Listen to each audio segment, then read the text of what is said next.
sont des frustrés à cause de ça. Et du coup, on voit des hommes qui sont complètement effacés avec des femmes dragons, odieuses, impossibles à vivre, qui les méprisent au plus haut point parce qu'elles ne supportent pas inconsciemment de voir des hommes qui ne jouent pas leur rôle. C'est atroce. Donc elles sont féministes souvent, elles se rendent compte qu'en fait, le type qu'elles ont en face, c'est pas du tout ce qu'elles attendent d'un homme. Elles sont pas conscientes, donc quoi qu'il fasse, le type, finalement, c'est parce que le fils de leur femme. Oui, il a tout faux, quoi qu'il fasse, c'est jamais ce qu'il faut. Soit il est macho, bon ok, soit il s'efface, ça l'exaspère, quoi qu'il fasse, ça va pas. Donc c'est dramatique. Et d'où les divorces, etc., qu'il y a eu en masse depuis cette époque-là, parce que ça a été, excusez-moi, mais un mensonge. Parce que finalement, plus personne n'est à sa place, tous sont frustrés, mais ils sont convaincus qu'ils sont libres, ok, mais enfin, ils sont malheureux. Et du coup, ça fait des célibatantes, c'est un symptôme, un concept qui est né il n'y a pas longtemps, de femmes qui sont seules malgré elles. Et il y a les MGTOW, j'ai découvert ça parce que je fais un cours là-dessus, sur ces thèmes-là. Et le MGTOW, c'est MGTOW, c'est un mouvement qui est né, que les Américains ont qualifié de ça, ça veut dire Men Going Their Own Way. Vous savez ce que c'est? Ce sont des hommes qui en ont tellement marre, frustrés de la vie en couple avec les femmes, qu'ils arrêtent. Ils ne vivent plus en couple, ils restent seuls, terminés, et ils concentrent leurs objectifs sur leur boulot, et c'est tout. C'est triste, parce que maintenant, ça va faire des célibataires de tous les côtés. Des femmes, à mon avis, ça existe aussi. C'est pas répertorié, mais c'est pareil. Je pense que c'est pareil. Il y a beaucoup de femmes dans le ras-le-bol, des divorcés ou pas, qui terminés, qui peuvent plus, supportent plus, et qui restent seuls par choix, et qui se concentrent sur leur boulot. Voilà, super.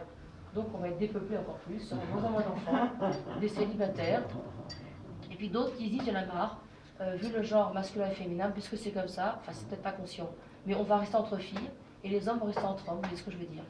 Et pour moi, c'est lié. Hein. Je ne suis pas homophobe, je m'en fous, mais disons que s'il y a de plus en plus d'homosexuels aujourd'hui, pour moi, mon avis, c'est parce que chacun, il y a peut-être des rôles aussi à jouer dans les éducations, on a ras-le-bol de l'alter-ego, de l'autre sexe, parce que ça devient ingérable. Ça devient difficile à vivre, et c'est ingérable. Ingérable. Moi, c'est le constat que je fais, hein. Je suis désolée, mais ça devient fou. Donc chacun se sent opprimé, chacun se sent dominé par l'autre. Là où nos parents et grands-parents, quand je leur en parle, me disent bah, pauvre, on vous plaint. Qu'est-ce que c'est que cette société où vous vivez? Enfin, nous, c'était pas un drame. Si on avait fait 2 fois la vaisselle et l'autre une fois, mais franchement, on n'avait pas matière à divorcer pour ça. Bon, peut-être qu'on a le droit de travailler, c'est pas un problème. Mais on n'était pas là à comptabiliser. Moi, j'ai fait ça, c'est ton tour de faire ci. Ça devient, mais c'est ridicule. Et donc la frustration, là, c'est peut-être la frustration de l'ego qui manque aujourd'hui. Parce que l'ego commande tout. Et quand on a un ego qui est surdimensionné face à un autre qui veut être gonflé autant, mais on ne peut plus être fier des couples, c'est plus possible. Ouais. À ce sujet-là, moi je voulais revenir sur le début du sujet, oui. Là, sur l'idée de plaisir et de réalité. Principe de plaisir, principe de réalité. Oui, principe de plaisir et de réalité, oui, avec Freud. C'est intéressant. Surtout, ça me ramène à la pensée orientale, justement, au bouddhisme. Il y a cette idée que Nietzsche, en philosophie, lui, voyait l'ascèse plutôt comme la mortification, comme quelque chose de négatif finalement, mais dans la vision orientale du bouddhisme et peut-être du taoïsme aussi, il s'agit beaucoup plus d'un retour à l'essentiel. Et là, j'avais noté une phrase de Béjart, moi, qui m'avait énormément plu, où il disait que l'ascèse consiste à choisir perpétuellement l'essentiel. Et il ajoute, c'est en ne gardant que l'essentiel et le nécessaire que l'on retrouve les forces de la vitalité et de la vérité. L'épanouissement doit être une ascèse, un dépouillement qui n'est pas une contrainte négative comme la mortification. Je crois qu'actuellement, c'était Béjart qui disait ça, le drame de l'époque, c'est ce que tu soulignais, consiste à faire croire aux gens qu'en multipliant leurs besoins, on augmente leur joie. La seule issue pour le monde actuel, c'est non pas la privation, exactement, mais c'est la joie dans un certain dépouillement. Exactement. Et là, on retrouve justement une sagesse orientale qui ne cherchait pas à mortifier les gens, mais à leur faire vivre l'instant présent, et en sachant trouver un certain équilibre de réalisme, comme le disait Freud aussi, quoi. On ne peut pas non plus... Ça permet de donner la juste valeur aux choses. Oui, voilà. Et puis ça, l'apprentissage, la frustration, ça s'apprend, des petites frustrations. C'est ça. L'enfant commence. Ça s'appelle éduquer, là. Ça s'appelle éduquer. C'est un apprentissage. Ça s'apprend. On l'a pas appris, effectivement. d'où l'idée de Laurent, son nom, Laurent Oberton, d'une France ensauvagée, d'Orange Mécanique, c'est-à-dire qu'il va rien savoir, rien à foutre, c'est le mot, rien à foutre, hop, je veux, j'exige. Et c'est une horreur, ça donne des tyrans aussi bien au pouvoir que dans la société. C'est l'horreur. C'est atroce. On est en train de se rendre compte, mais on n'a pas encore pris les mesures, mais on se rend compte, on se rend compte. Hein. Le mal-être à l'école, c'est atroce. Laurent Oberton, O-B-E-R-T-O-N-E, ça s'appelle La France. Je sais plus, de l'Orange Mécanique, si vous avez Internet sur votre iPhone. D'accord. La France. Dire ça, mais... Oui, voilà, je sais plus. Et il a été très, les fachos, machin, il est pas mal critiqué, mais il est excellent. Et c'est atroce, ce qui se passe, c'est vraiment horrible. Hein. Parce que ce que je trouve horrible, c'est pas tant ça. C'est l'illusion dans laquelle on donne aux gens que ça, ce qu'on vit, c'est bien, ce qu'on dit là. C'est la liberté. Et c'est atroce, il y en a qui sont attachés à ça parce que, ouais, Oui, non, c'est la liberté. La France Orange Mécanique. Voilà, c'est ça. Voilà, de Laurent Oberton, Voilà. avec un O. En 2013. Voilà. La société française évoluerait vers un climat de violence accrue. Voilà, et c'est ça qui a donné une culture du droit. Alors, le droit en soi n'est pas mauvais, mais c'est le droit à tout. Donc, je peux exiger ce que je veux du moment que je sais que j'ai le droit. Donc, on peut tout exiger au nom du droit, et du coup, toutes les barrières, toutes les limites sautent. Et c'est ça qui est dangereux.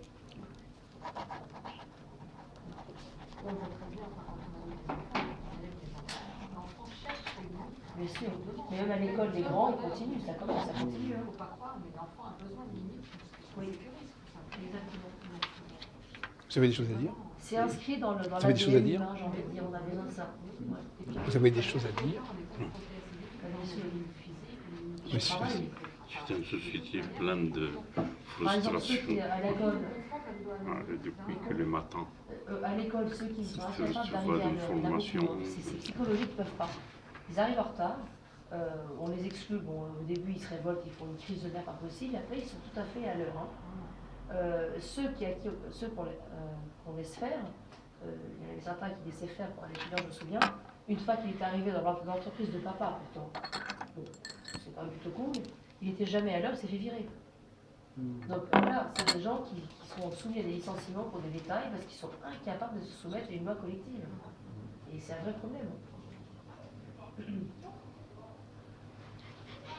Monsieur Astin. Oui. Oui, alors, moi je vois les choses sous un angle cyclique. C'est-à-dire que, je ne sais pas si vous admettez cette idée, qu'à certains moments, il y a des périodes où il y a une plus grande pression sociale et des périodes où il y en a moins. C'est-à-dire que c'est pas constant. On n'est pas constamment on n'a pas constamment les mêmes problèmes à résoudre. D'ailleurs, la question, vous auriez pu parler par exemple des gilets jaunes, de savoir si les gilets jaunes, comment ils vivent leur frustration. Qu'est-ce que vous en pensez? Mais je veux dire que c'est cyclique. C'est-à-dire que la société, c'est la dialectique entre les droits et les devoirs. Il y a des périodes où il y a des devoirs, il y a une contrainte qui est plus ou moins bien vécue, et puis il y a d'autres périodes où il faut quand même laisser plus d'oxygène. Donc, je crois qu'il faut plutôt équilibrer les choses dans le temps. C'est-à-dire qu'il y a un temps pour comme dirait l'Ecclésiaste, il y a un temps pour chaque chose. Il y a un temps pour qu'on accepte une certaine frustration, une certaine obligation, parce qu'on est dans une société qui exige une certaine cohérence. Et puis il y a un temps où il faut une plus grande respiration. Même dans le couple, ça peut exister aussi, n'est-ce pas? Les gens c'est pas linéaire. Les gens ne passent pas forcément, c'est pas constamment les mêmes règles, les mêmes principes. Alors ça, c'est des connaissances qui actuellement ne sont pas bien connues parce que ça relève de certaines connaissances psychologiques, mais d'une manière générale, il y a un temps pour accepter des contraintes, mais c'est jamais très très long. Enfin, moi, je verrais ça sur. Bon, il y a des périodes comme ça où quand les gens, par exemple, se mettent ensemble, c'est probablement le moment où ils sont quand même dans un processus de devoir, c'est-à-dire qu'ils se donnent des obligations. Mais au bout d'un certain temps, il faut relâcher la pression. Il faut que les gens prennent un peu plus de liberté, un peu plus de distance. Et puis reprendre, et puis régulièrement après, on va repartir dans une période de contrainte. Et il y aura une alternance de contraintes, d'ailleurs qu'on retrouve aussi peut-être éventuellement dans l'alternance entre la gauche et la droite. Hein, le temps de la contrainte, de la solidarité, de la répartition, etc. Et puis le temps où il faut accepter une certaine liberté de comportement, une liberté de mouvement dans le travail, même au niveau même du droit du travail, par exemple. Hein, quelle dose de liberté faut-il accorder aux patrons par rapport à leurs employés, etc. Alors, est-ce que vous avez abordé cette question, est-ce que vous avez mis en perspective cyclique cette idée qu'on n'est pas constamment dans un besoin de liberté et pas constamment non plus dans un besoin de règles? Alors je pense que le besoin de règles, il me semble, est inhérent à l'être humain. Pour contrecarrer la tyrannie de l'infini, le mal de l'infini, je dirais, qui n'est pas vivable à échelle humaine, parce qu'on n'est pas infini. Mais de l'autre côté, pour parler des gilets jaunes, il me semble qu'il y a deux types de frustration. Il y a la frustration naturelle inhérente au fait qu'on n'est pas tout puissant. Voilà. Et il y a un deuxième type de frustration qui, elle, est plutôt complètement institutionnalisée, qui vient de dirigeants, notamment, qui abusent de leur pouvoir et qui exploitent littéralement les citoyens. Et c'est cette frustration-là artificielle, créée de toutes pièces, qui n'est pas tenable. Quand on entend le discours de certains, pas à la télé, parce qu'apparemment on ne les interroge pas beaucoup, mais je pense à une chaîne sur YouTube d'un journaliste qui est citoyen révolté par cet écran que les médias font entre nous et eux, et qui interroge lui-même avec son micro les gens. Il s'appelle Vincent Lapierre, je ne sais pas si vous connaissez, dans le Média pour tous, et il se fait casser la gueule régulièrement, péter sa caméra, parce qu'il est un peu connu maintenant, et tous ceux qui sont des nervis fascistes le reconnaissent et lui cassent la gueule. Bon, il n'est pas tout seul, donc il arrive à fuir parfois, mais bon, et il interroge juste les gens, c'est tout, il dit rien, et on voit ce que les gens pensent comme les gilets jaunes, et on entend beaucoup des gens qui ont des salaires dérisoires, avec des enfants handicapés ou pas, à nourrir, c'est pas normal. Des retraités qui ont 500 € par mois, c'est honteux, alors qu'ils ont vécu et travaillé toute une vie à plein temps, avec des métiers peut-être modestes, mais quand même. Des gens qui ne sont pas agressifs, ils font de l'humour, ils rigolent. Moi, j'ai rigolé en regardant ces vidéos parce que ça faisait rire. Et on présente comme des criminels, alors qu'ils réclament simplement des conditions de vie décentes. Peut-être 2-3 excités, j'en sais rien. Mais ils demandent des conditions de vie décentes et on ne veut rien savoir en face. Et on les appelle des sans-dents, des gens de rien. Et s'ils ne sont pas contents, on n'a pas de quoi bouffer, ils ont qu'à manger de la brioche. Excusez-moi, mais c'est pas digne d'un président de répondre ça à un peuple. Même en 1789, je ne pense pas que le roi parlait comme ça. Donc voilà, je pense qu'il y a deux types de frustration, et celle qui est institutionnalisée actuellement, et c'est trop, c'est une frustration qui est atroce, c'est déshumaniser l'homme à ce stade-là, c'est trop, et c'est lui faire renoncer à tout, y compris au droit de nourrir sa famille, c'est lui faire renoncer à un logement. Non, là c'est trop, c'est plus de la frustration, c'est de l'esclavage, là c'est trop. C'est beaucoup trop. Voilà ce que je dirais. Oui, c'est un aspect politique intéressant, oui.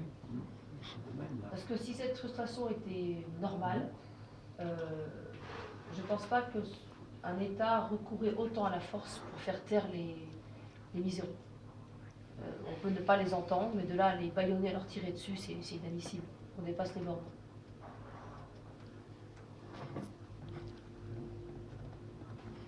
Voilà. Laurent.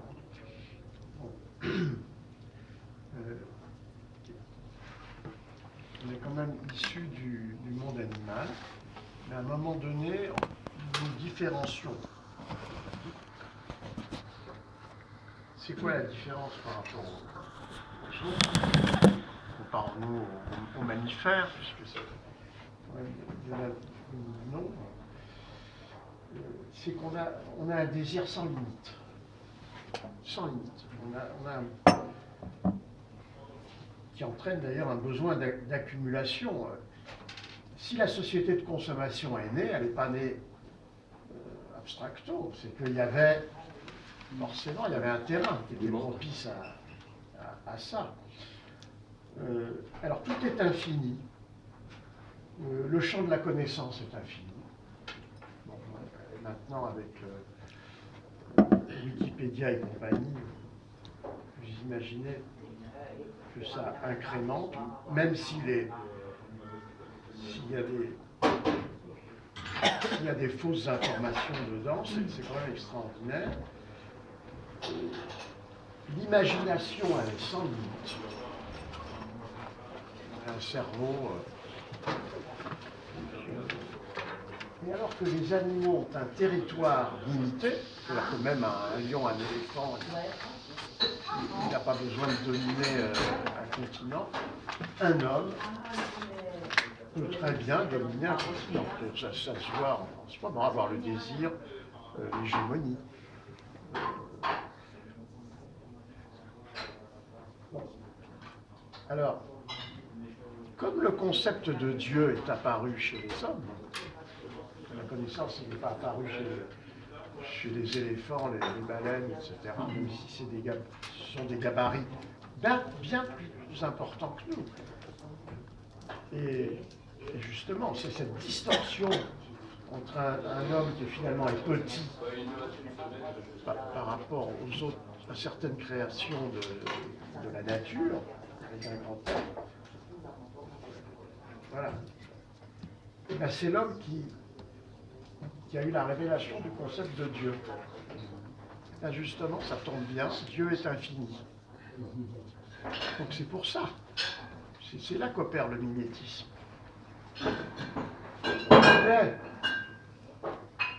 C'est un Dieu qui est canalisé grâce à la religion. Et malheureusement pour l'homme, la religion, elle est tombée par terre.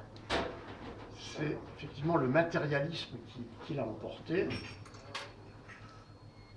Et c'était quoi la religion? La religion, c'était de dire, les premiers seront les derniers, résignez-vous, ça sera mieux de l'autre côté, acceptez votre sort, etc.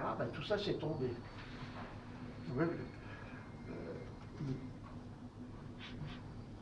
Il n'y a plus ça. Et puis même si ce n'était pas la religion, c'était l'idéologie politique. Et vous avez vu que même dans un pays communiste comme la Chine, l'idéologie par rapport au matérialisme, c'est peu de choses, c'est du ripollin. La différence par rapport à nous, c'est que c'est une dictature. Alors, frustré ou pas, on a intérêt à marcher droit, sinon ça se termine mal. Pas que la Chine d'ailleurs. Et il y avait dans cette idéologie politique, il y avait un sentiment de classe. On était fier d'appartenir à sa classe, même si c'était une classe moins bien lotie. À tel point que celui qui sortait de sa famille politique était mal considéré.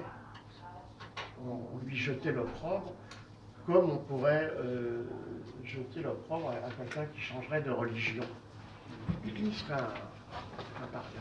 Donc tout ça s'est tombé, et l'homme se retrouve, alors là, en plein, face à ses frustrations et à l'impatience de son désir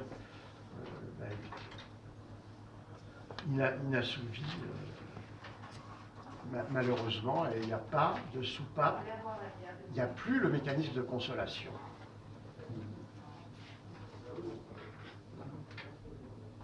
Tu dis vraiment ce que je pense, parce que là, on voit vraiment l'homme, il n'y a pas de limite.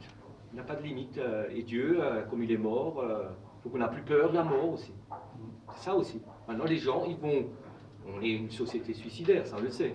Parce que la collapsologie, tous ces trucs, l'effondrement, tout le monde en parle. On sait, si on continue comme on vit, on va dans le mur. Mais en fin de compte, est-ce que c'est grave? Parce que Dieu est mort, après la mort, le néant, et puis on va mourir dans la joie, et puis on va aller au bout. Même le sadomasochisme, on va aller au bout. La GPA, comme tu as dit, on va aller au bout. Et comme ça peut se faire, on va le faire. Maintenant, il y aura l'euthanasie. Le grand truc, ça va être la vie, ça me plaît plus, une petite piqûre, un petit truc. Ça m'a marqué à vie. J'ai vu une dame qui s'est suicidée en direct, comme ça, en Suisse. Ouais, pas suicidée, mais payée, quoi. Elle prend le petit verre pour pas vomir, et après elle prend le verre. Je dis, purée, c'est vraiment trop facile. C'est vraiment elle avait parlé avec sa fille, et vraiment, pour moi, c'est l'étape ultime. Si vraiment on est trop frustré, on est malade, on se suicide. Donc je dis toujours, la GPA et le suicide, l'euthanasie, l'homme maîtrise et maître de son destin. Parce qu'il n'y a plus Dieu, il n'y a plus la punition, et même je connais des gens qui croient en Dieu, et après, et c'est vraiment, il n'y a plus de limite, et vraiment, et l'homme a commencé très bas, hein. On est sorti il y a quelques millénaires de l'Afrique.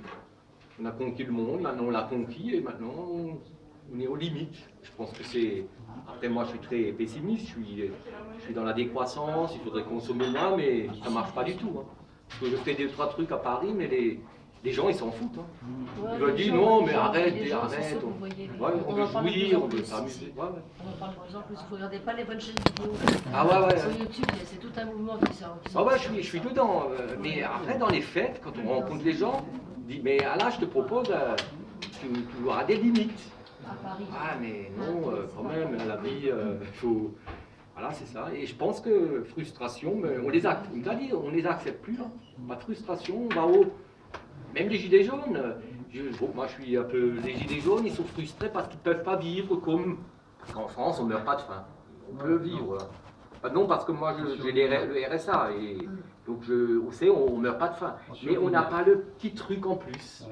Voilà, on vit une vie assez médiocre, banale. Chichement. Voilà, chichement, et on n'a pas ce petit truc en plus qu'on nous montre avec les gens qui vivent bien, et tu vois que ça, des gens qui profitent de la vie et qui sont frustrés. Et donc maintenant, on voit les gilets jaunes, et je pense que ce mouvement, il ne va pas s'arrêter, parce qu'ils n'ont rien à foutre, même s'ils meurent. C'est pas grave. Et donc, il y a un truc frustrant et bon, on va aller au bout, je ne sais pas comment ça va se finir. Il n'y a pas que ça, je pense qu'il y a aussi le fait qu'ils ont sous les yeux une masse de gens qui leur impose une politique d'austérité qu'ils ne respectent pas du tout eux-mêmes. Et il y a un sentiment aussi de gens qui pensent que